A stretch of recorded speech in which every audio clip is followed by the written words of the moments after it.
किन्नर चुड़ैल। गोरखपुर नाम का एक गांव हुआ करता था। उस गांव में ज्यादा लोग नहीं रहते थे। उस गांव में एक गर्भवती विधवा औरत रहती थी।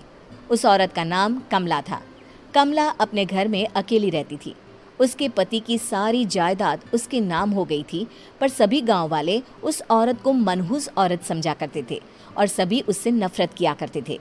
एक बार कमला राशन की दुकान पर खाने का सामान खरीदने जाती है। भैया जी, जरा 1 किलो दाल चावल देना। अरे हाय हाय हाय हाय हाय हाय! अरे मनहूस औरत, मेरी दुकान में अपशुगन करवाने आ गई क्या? हैं? चल जा यहाँ से। मैं कुछ नहीं देने वाला हूँ तुझे। भाग भाग यहाँ से, चल जा, निकल। भैया जी, ऐसा मत कहिए।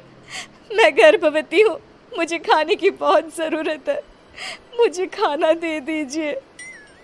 दुकानदार कमला को वहां से धक्के मारकर भगा देता है। तभी कमला रोते रोते उस गांव के किन्नरों के इलाके में आ जाती है। गांव वाले किन्नरों को उसी इलाके में रखा करते थे, क्योंकि वो लोग किन्नरों को पसंद नहीं करते थे और उनके इलाके में रहने से मना करते थे। तो किन्नरों ने उसी गांव में अपना एक इलाका बना लिया था। जब किन्नर लोग देखते हैं कि एक गर्भवती महिला रोते रोते उनके इलाके में आ गई है, तो सारे किन्नर कमला के पास जाकर उसका हाल पूछने लगते हैं। क्या हुआ बहन, तुम्हारी गर्भवती अवस्था में इतनी बुरी हालत कैसे है? तुम रो क्यों रही हो?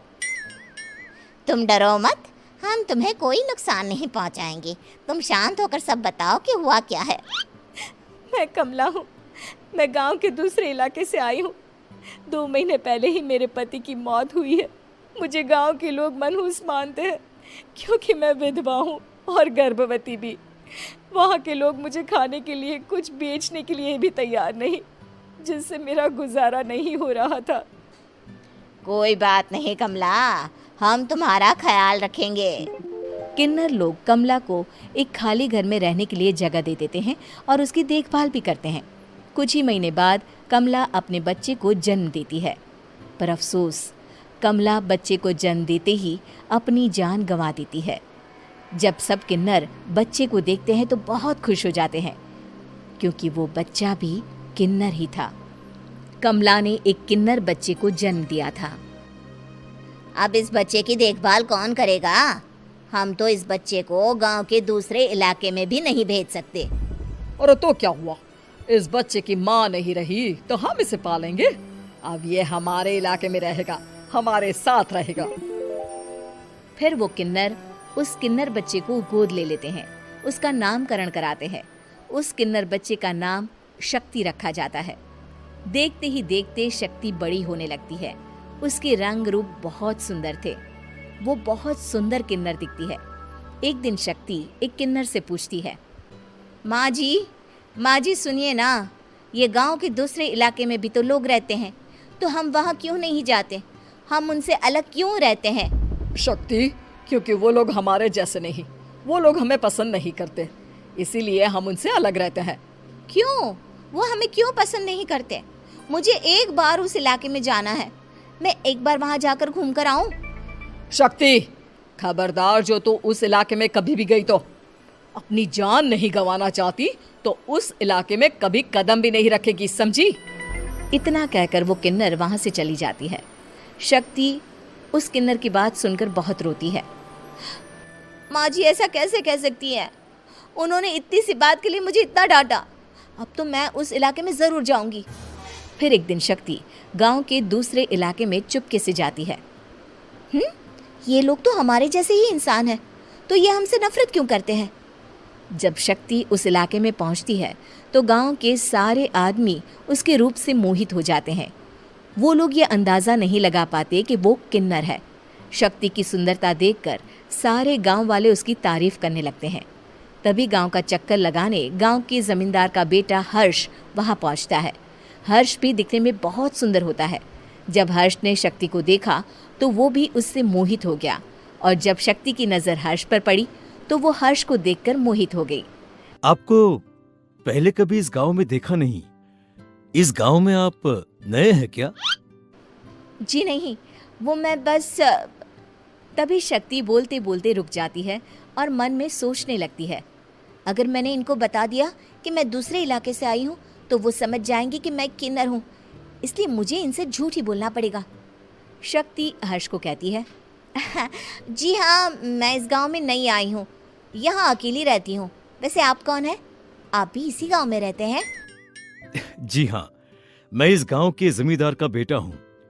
आपको किसी भी चीज की जरूरत पड़े तो आप मुझे बता देना, मुझे अच्छा लगेगा। ऐसे ही शक्ति और हर्ष एक दूसरे से रोज मिलने लगते। वो दोनों अपने प्यार का इजहार करने एक दूसरे से मिलने जाते हैं। तभी शक्ति का पीछा करते करते एक किन्नर वहां आ जाती है। शक्ति, शक्ति, मैं तुमसे बहुत प्यार करता हूँ। मैं तुमसे शादी करना चाहता हूँ। क्या तुम मुझसे शादी करोगी? हाँ हर्ष, मैं तुमसे शादी करूँगी, पर मैं तुमको अपने बारे में एक सच्चाई बताना चाहती हूँ जो मैंने तुमसे छुपा कर रखी है। तभी उनके बीच में ही वो किन्नर आ जाती है। शक्ति, तेरी हिम्मत कैसे हुई ऐसा करने की? वो किन्नर शक्ति को खींचकर गांव के जमींदार के पास ले जाती है। हर्ष भी वहां शक्ति को बचाने के लिए पहुंच जाता है। जमींदार शक्ति और हर्ष के प्यार के बारे में सुनकर गुस्से में आ जाता है और शक्ति को गांव के बाहर निकालने की सजा देता है। शक्ति ये बात सहन नहीं कर पाती और कुएं में कूदकर अपनी जान दे देती है। जमींदार हर्ष की शादी गांव की एक लड़की से करवा देता है, पर हर्ष इस शादी से खुश नहीं होता। शक्ति अपना बदला लेने के लिए मरने के बाद किन्नर चुड़ैल बन जाती है। अब मैं इन गाँव वालों को नहीं छोड़ूंगी, अब इनसे मैं अपने प्यार का बदला लूंगी। किन्नर चुड़ैल गांव वालों को परेशान करना शुरू कर देती है। एक बार वो रात को गांव के खेतों में पहुंच जाती है और वहां आग लगा देती है। सारी फसल जल के राख हो जाती है। जब एक आदमी रात को उठकर देखता है कि खेत में आग लग गई है तो वो वहां पहुंच जाता है। वो देखता है कि खेतों के बीचों बीच एक किन्नर चुड़ैल खड़ी है और वहां खड़े होकर ताली बजा रही है। गांव वाला किन्नर चुड़ैल को देखकर बेहोश हो जाता है। जब सुबह उस आदमी को होश आता है तो वो सीधा जमींदार के पास जाता है। अरे जमींदार साहब, अरे वो किन्नर चुड़ैल ने मेरी सारी फसल जला दी। अब मैं क्या करूंगा? क्या होगा मेरा? जमींदार चुड़ैल किन्नर का नाम सुनते ही सब कुछ समझ जाता है। अब वो बहुत डर जाता है। उसी रात को जब जमींदार डर के मारे अपने कमरे में सो नहीं पाता, तभी वहां अचानक से किन्नर चुड़ैल आ जाती है। किन्नर चुड़ैल जोर जोर से जमींदार के आगे खड़ी होकर हंसने लगती है और ताली बजाने लगती है। जमींदार उस डरावनी किन्नर चुड़ैल को देखकर बहुत डर जाता है।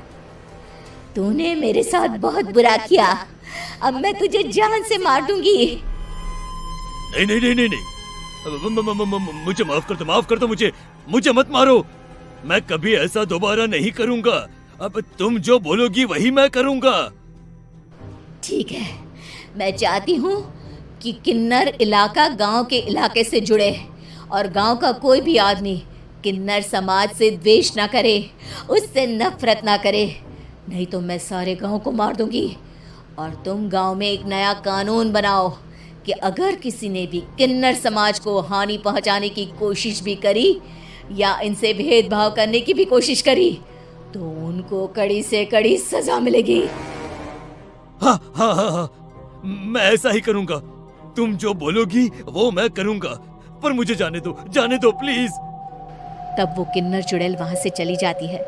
गांव का जमींदार किन्नर चुड़ैल का कहा मानते हुए दोनों इलाकों को एक कर देता है और नया कानून भी लागू कर देता है।